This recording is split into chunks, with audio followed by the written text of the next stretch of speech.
চলো কেমন লাগছে? এটা হচ্ছে হ্যাঁ স্টিয়ারিং কভার। এই দোকানটা অ্যাকচুয়ালি আমি যখনই আসি এই দোকানটাই আসি অ্যাকচুয়ালি। অলমোস্ট তো ডান, এই কাজটা হয়ে গেছে। আর ফর আ চেঞ্জ আজকে ড্রাইভিং সিটে কে? আমি শিখছি। Morning everyone, welcome back to our channel DV vlogs. তো আজকে আমরা বেলেঘাটায় আছি। আজকে মানে কালকে রাতে এসেছিলাম, কালকে দুপুরে এসেছিলাম, তো রাতটা এখানে ছিলাম। আর আজকে সকাল হতে না হতে বেরিয়ে পড়েছি। এই যে গাড়ি ধুতে এসে কজন পটি করেছে দেখার জন্য। হ্যাঁ এখানে সমস্যা, গাড়িটা বাইরে থাকে তো। এবার আমাদের নিউটাউনের ফ্ল্যাটের ওখানে কি গাড়িটা শেডের মধ্যে থাকে, এখানে এখনো ভয় আছি যে ওপর থেকে না দিয়ে দেয়। ঘরে গাছে জল দেওয়া এটা নিয়ে এসেছি। এটা নিয়ে কয়েকটা জায়গায় পাখি পায়খানা করে দিয়েছে, সেটাকেও পরিষ্কার করছি। তো বাইরে এখন এখান থেকে বেরাবো, একটু মল্লিক বাজার যাবো, আজকে টাইম পেয়েছি। তো মল্লিক বাজারে গিয়ে গাড়ি কিছু পার্টস নেওয়ার আছে। অনেকদিন ধরে গাড়িটা ইউজ করা হচ্ছে না ঠিক মতো, অনেক কিছু ধরে পড়ে রয়েছে, তো সেটাকে আজকে একটু ঠিক করতে যাবো। তাই এখন এখানে সকাল না, এখন অলমোস্ট 12:15 বাজে। সকালবেলা বেরোনোর প্ল্যান ছিল সকাল 8টায়, সেটা হয়ে গেল 9টা, তারপরে হলো 11, এখন বাজে 12:15। হ্যাঁ, তো দেখা যাক, আমাকেও নিয়ে যাচ্ছে ওখানে গিয়ে। আমি কি করবো আমি জানি না, বাট ঘরে বসেও কিছু করার নেই, ওই জন্য একটু ঘুরেই আসি। আমরা তো বেরিয়ে পড়েছি উত্তপ্ত গরমে, মানে তাপ যেন মনে হচ্ছে গায়ে এসে লাগছে, আজ ভালোই গরমটা পড়েছে। তো এখন যাচ্ছি হচ্ছে শিয়ালদার উদ্দেশ্যে। শিয়ালদার উদ্দেশ্যে এখন যাচ্ছি। ওখানে মল্লিক বাজার, মানে শিয়ালদা ক্রস করে নাকি? ওই যেখানে সিমেট্রি গেছিলাম আমরা। আচ্ছা, ওর আশেপাশে আছে। আমি কখনো মানে গেছি পাশ দিয়ে, বাট কখনো যাইনি। ওয়াও, এটা কি সুন্দর। তো আগে না আমি গাড়ি বুঝতাম না, গাড়ির ব্যাপারে কোনো কিছু। এখন মানে ও BMW, এক একটা গাড়ি দেখি মানে জাস্ট মানে তাকিয়ে থাকার মতো। এখন কলকাতা শহরে যেখানেই তাকাও BMW, মার্সিডিজ, এগুলো মানে কলকাতা শহরে অনেক বড় লোকরা থাকে, এক্সেপ্ট আস। We are গরিবস। আমরা এখনো সেই স্যান্ট্রো দিয়ে পড়ে রয়েছি, কি অবস্থা। যাই হোক, গরমে জ্বলতে জ্বলতে যাই। আর কিছু টুকটাক খাবো, বেরিয়েছি যখন খাবো। সকালে ব্রেকফাস্টটা হয়ে গেছে। ভাই সকালে ব্রেকফাস্টটা বল। জিলেবি, এখানে থাকলে কি করিস? খাওয়াটা বেশি হয় বাড়িতে, যে কোনো ওই বাড়িতে গেলেও খাওয়াটা আমার একটু বেশিই হয়। ফ্ল্যাটে থাকলে তাও একটু নিজেকে একটু মানে কন্ট্রোল করি। সকালবেলা উঠে ফ্ল্যাটে থাকলে আমরা অত খাই না, কন্ট্রোল করে অনেক কন্ট্রোল করি। সকালবেলা আমার চিয়াসিস থাকে, মেথি থাকে, এখন আবার ইয়েও তো খাচ্ছি, ধনিয়া। বাড়িতে আসলে আমি এই বাড়িতে আসলে তো আমার ভাতের পরিমাণ দেখলে তো পাগল, বেশি বেশি করে দিয়ে দেয় যে খা খা খা। তো যাই হোক, আজকে রাতে আবার আমরা ব্যাক করবো। তো এখান থেকে এসে এখানে একটু কাজ আছে, এগুলো করে নিয়ে দেন এখানে লাঞ্চ হবে। গিয়ে আবার আমাকে আলুর দম করতে হবে। আজকের মেনুতে আছে ফ্রাইড রাইস আর ডিমের কষা, মেবি ওই আলুর দম টাইপের, বা আলাদা ডিম ভাজা হতো। এখন আসলাম পেট্রোল পাম্পে, অ্যাজ ইউজুয়াল। মুসলিমটা বলি একটু বেশি করে রাখলে বারবার পেট্রোল পাম্পে আসতে। যাই হোক, ছোট্ট একটা পেট্রোল পাম্প পেয়েছি, শুধু একটাই কাউন্টার রয়েছে। একজন আবার ঢুকে গেল বাইকটা। ব্যাস অ্যাজ ইউজুয়াল একটু দাঁড়ালাম, ওখানে আবার কারেন্ট চলে গেছে। কারেন্ট চলে গেলে নাকি পেট্রোল আবার হবে। এমনি পেট্রোল পাম্পটা পুরো মারিয়াল টাইপের, কেমন জানো, একদম ইউটিউব। ঠিক আছে চলো সামনে আছে। না সামনে আছে, সামনে আছে। এখানে একটা পেট্রোল পাম্প ছিল, ওটা বন্ধ, ওটা কাজ হচ্ছে। ঠিক আছে, শিয়ালদার একদম মানে জাস্ট 5 মিনিট ডিসটেন্সে রয়েছি। দেখি ওখান থেকে আশা করছি পেয়ে যাবো। অনেক খুঁজে আবার একটা পেট্রোল পাম্পে এসেছি। এটা ভালো পেট্রোল পাম্প, ভাগ্যিস ওটাতে নিইনি। শিয়ালদা ক্রস করে এটা হচ্ছে মল্লিক বাজারের একদম সামনে এই পেট্রোল পাম্পটা। আর আরেকটা যেটা পেয়েছিলাম, এটা সামনে একটা পেট্রোল পাম্প পেয়েছিলাম, ওখানে পেট্রোল দেয় না কেরোসিন দেয় আমি বুঝতে পারছিলাম না। পুরোটা জাস্ট একটা থাম রয়েছে, তার পাশে মানে বেজে যেখান দিয়ে পাচ্ছে ঢুকে যাচ্ছে। কোনো পেট্রোল পাম্প আমি প্রথম দেখলাম। যাই হোক, এটা একদম সামনে পেয়ে গেছি। আর যদিও পেট্রোল আছে, এমন তুই করছিস যেন পেট্রোল এখানে শেষ হয়ে যাবে। ভয় লাগে না গাড়ির ব্যাপারটা, এখন এই রোদের মধ্যে হাঁটবো না, গাড়ি চালিয়ে। তো পৌঁছে তো গেছি মল্লিক বাজার, আর একদম মেন জায়গায় চলে এসেছি যেখানে গাড়ির সব পার্টস পাওয়া যায়। বাট আমি যাচ্ছি, তুমি গাড়িতে বসো, কেননা এই জায়গাটা না খুব একটা মানে তোর পক্ষে না, তোরই ভালো লাগবে না। হ্যাঁ যেতে পারিস, বাট তোর ভালো লাগবে না। এবার choice is up to you, তুমি যাবে না গাড়িতে বসবে, ঠিক আছে? চলো আমি তো যাই, ওখানে গিয়ে দেখে আসি যেগুলো নিতে এসেছি সেগুলোকে পাই নাকি। তো আমি একটু বেরোলাম, কারণ সামনেই রয়েছে এই যে, যাও মেনলি চাকার যে কভারগুলো সেইগুলোই মেন দেখা। এই যে দেখা যাক, ও গেল, আমি তো বাইরেই দাঁড়াই, ওয়েট করি। এই যে চলো কেমন লাগছে? বল, আজকে একটু ফাঁকা ফাঁকাই আছে। হ্যাঁ এটা হচ্ছে হ্যাঁ স্টিয়ারিং কভার। Steering cover. এই দোকানটা অ্যাকচুয়ালি আমি যখনই আসি এই দোকানটাই আসি অ্যাকচুয়ালি, মানে এটা আমার বাধা ধরা দোকান। এর আগেও যখন আমার কাছে অল্টোটা ছিল তখন এখানে এসেছিলাম, ওনারা চেনে। তো ফার্স্টে এই স্টিয়ারিং কভার, তারপরে হুইল কভার, আর তার সাথে এখন গাড়িতে ফিল্ম লাগছে। এত রোদ, তো রোদের জন্য যেটা পুলিশ ধরে না সেইটার একটা কালো ফিল্ম লাগাচ্ছে, এটা পুলিশ না ধরে। এখানে আবার ব্যাপার আছে, পুলিশ ধরা নেবে না পুলিশ না ধরা বেশি দেবে। কালো হলে আবার ধরবে, যেমন এইটা নাকি ওটা তুলে দিলাম, হ্যাঁ। ওটা লাগালে ধরবে।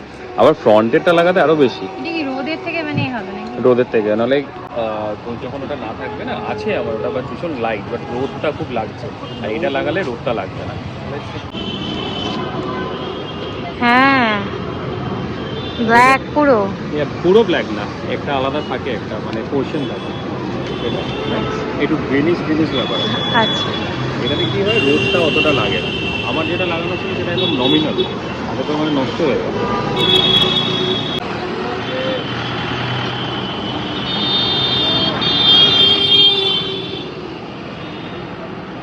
তো জলের বোতল, এই তো জলের বোতল আছে। সবাই মানে জলের বোতল নিয়ে বেরোয়নি এখন, প্রচন্ড কোনো ডাবেরও দোকান পাচ্ছি না, ডাব খাবো। এইসব কাজ না একা করতে হয়, আমি এবার একে নিয়ে এসে ফেসে গেছি। ব্যাপারটা কি হয়েছে, যখনই বলেছে 1 ঘন্টা লাগবে, গাড়িটা দাঁড় করিয়ে রাখবে, একটা পার্কিংয়ে দিয়ে দেবে, 1 ঘন্টা লাগবে। গিয়ে বলছে বাড়ি চলো বাড়ি চলো বাড়ি চলো বাড়ি চলো। গরমে থাকা যায়? সিরিয়াস? সিরিয়াসলি ম্যান, গাড়ি চড়বে এদিকে, গাড়ি তুমি যত্ন করবে না। 1 ঘন্টা হতে পারে। তখন বলছে না না বাড়ি চলো, তুই পরে এসে করে নিস, পরে এসে। আমি যা বাবা, এত গাড়ি তেল পুড়িয়ে এলাম, আবার পরে এসে করবো? এমনি এইসব কাজ নিজে একা করা ভালো। দারুণ একটা কেস হলো এখানে। অ্যাকচুয়ালি আমরা ইললিগাল ওয়েতে দাঁড়িয়ে এটা লাগাচ্ছি, কারণ এটা হচ্ছে বাস স্ট্যান্ড, এই যে সামনে হচ্ছে বাস স্ট্যান্ড, বাস স্ট্যান্ডের সামনে লাগাচ্ছি, মানে এখানে পার্কিং একদমই করা যাবে না। তো ওখান থেকে একটা সার্জেন্ট দৌড়ে দৌড়ে আসছিল। আমরা কি করলাম, আমাদের যে লাগাচ্ছে সব এক্ষুনি বসে আন বসে আন বসে আন, এসে স্টিয়ারিংয়ে হাত দিয়ে দাঁড়িয়ে থাকবো, মানে মনে হবে যে আমি পার্ক করিনি, এক্ষুনি গাড়িটা নিয়ে চলে যাবো। উনিও দেখছি লাগাচ্ছিল, উনিও ভেতরে, সবাই আমরা ভেতরে ঢুকে গেছি। সার্জেন্টটা দেখলো আবার চলে গেল। আবার যদি সার্জেন্টটা আছে ওরকম, মানে আমাকে মানে ইটস লাইক যে আমরা যে হ্যাঁ অ্যাক্ট করতে হবে যে এখানে দাঁড়িয়ে রয়েছে, এক্ষুনি চলে যাবো। কি বলো বল। দেখো এখানে কিন্তু সব কিছু মিক্সড, মানে সবাই জানে, সার্জেন্টও জানে যে আমরা লাগাই, সবাই জানে, বাট ওই যে পয়সা খাওয়ার ব্যাপার। এখন যদি আমাকে ধরে এবার 1000 টাকা খেয়ে নেবে, কি করে যাবে। যে এখন লাগানো হচ্ছে স্টিয়ারিং কভার, অর্ধেক লাগিয়ে রেখে দিয়েছে ভাই, স্টিয়ারিং পুরো ঘুরিয়ে দিল। বাট এই কালারটা ভালো, বেজ কালার। এই কালারে আমার একটা প্যান্ট লাগবে, প্যান্ট। আচ্ছা প্যান্টের কথা মনে বললাম, দুটো প্যান্ট এখনো রয়েছে। হ্যাঁ তো এই যে অলমোস্ট তো ডান, এই কাজটা হয়ে গেছে। আর ফর আ চেঞ্জ আজকে ড্রাইভিং সিটে কে? আমি শিখছি, দেখছি কোথায় কি আছে। এইটাই হচ্ছে ব্যাপার, এতক্ষণ ধরে ওনাকে বোঝাতে হলো কোনটা ক্লাচ, কোনটা ব্রেক আর কোনটা এক্সিলারেটর। মাঝখানে একটা ব্রেক, সেটাই। ব্রেকটা তো যখন তখন দরকার হতে পারে। এটা দেখে নিয়েছি পেট্রোল আর দেখি, ওই- খালি দেখতাম যে এরকম করছে কি আছে। আমি এখন ভালোভাবে বুঝলাম ব্যাপারটা, খুব তাড়াতাড়ি আমি ভাই এটা কি ভালো লাগছে, দারুণ হয়েছে এটা। আমি খুব তাড়াতাড়ি শিখবো। সেটাই।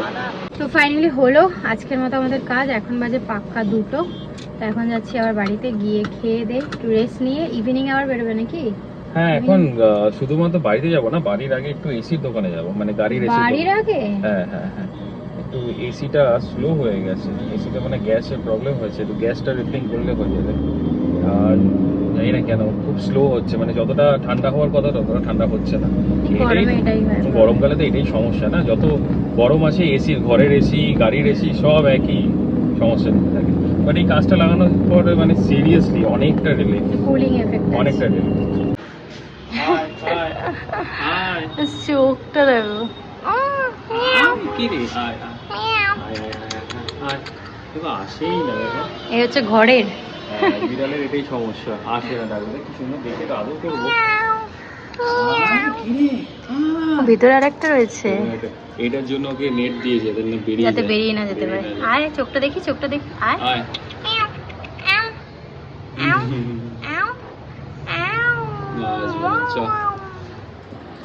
এই হচ্ছে দুপুরের লাঞ্চ। আমি ডিমের কষা আমি করেছি এটা, আচ্ছা আর এটা কাকিমা করেছে ফ্রাইড রাইস আর ডিমের কষা। মাংস থেকে বেটার কিন্তু মানে মেনলি ডিমও লাগে না, আলুর দম আর ফ্রাইড রাইস হলেই হয়ে যায়, বাট তাও ডিমটা অ্যাড হয়। ডিমটা কোথায় খুঁজে পাচ্ছি না এই তো। তো বেশি মশলা টশলা হয়ে গেছে, খেয়ে কেমন একটু পোড়াও লেগে গেছে। সো বেরোনোর কথা ছিল 4:30, এখন বাজে হচ্ছে 6:30। আর কিছু বলার আছে? কাটো সেটা সিরিয়াসলি কি ঘুম লেগেছে, চোখ মুখ সব ফুলে যাচ্ছে, কি অবস্থা ভাই। হ্যাঁ আমিও ঘুমিয়ে গেছি। দিস ইজ নট ফেয়ার ভাই। এখানে এসে ফ্রাইডেজ খেয়ে একদম 6:30 কোথায়? 7টা বেজে গেছে। হ্যাঁ, ব্যাস। ঠিক।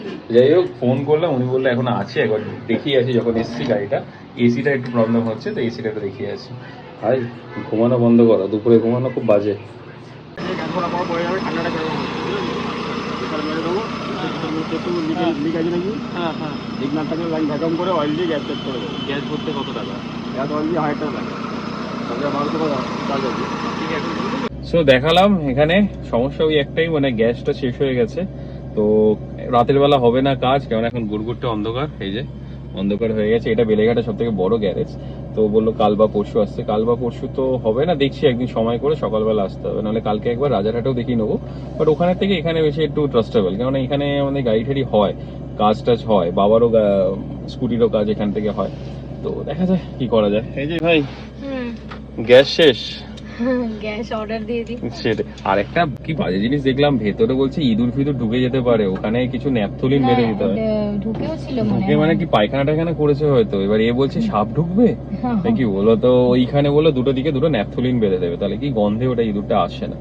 দেখছি, দেখি কালকে একবার দেখিয়ে দেবো রাজারহাটে, তারপর দেখা যাক দুটো কম্পারিজনে যেটা ভালো হবে সেখান থেকে করে নিতে হবে। ফুচকা নিতে চলে এসেছি আমরা, ফুচকা নিয়ে যাবো। না বুঝলাম, ফুচকা নিয়ে বাড়িতে যেতে হবে, পেটে জায়গা নেই যদিও, তাও বেরোলে তো কিছু খেতে হবে সন্ধ্যাবেলা। আইসক্রিম মানে ফুচকা নিয়ে আবার আইসক্রিমটাও ছাড়া যাবে না। এই চলছে, এইভাবেই চলে যাচ্ছে। সো আজকে হলো নেক্সট ডে। তো কালকে আর রাতে বাড়িতে আসতে আসতে অনেকটাই রাত হয়ে গেছিলো, প্রায় ওই 11:30 পৌনে 12টা। তো কালকে আর আমরা ব্লগটা কমপ্লিট মানে কন্টিনিউ করতে পারিনি, কালকে এসে ডিনার করেই শুয়ে পড়েছিলাম। আর তো তাই ভাবলাম আজকে ব্লগটা শেষ করে দিই। তো যাই হোক, কালকের এই পুরো ব্লগটা যদি তোমাদের ভালো লেগে থাকে প্লিজ লাইক করো, শেয়ার করো, কমেন্টে অবশ্যই জানিও, আর আমাদের চ্যানেলটা অবশ্যই সাবস্ক্রাইব করে দিও। তো দেখা হচ্ছে নেক্সট একটা ব্লগে, টিল দেন টাটা।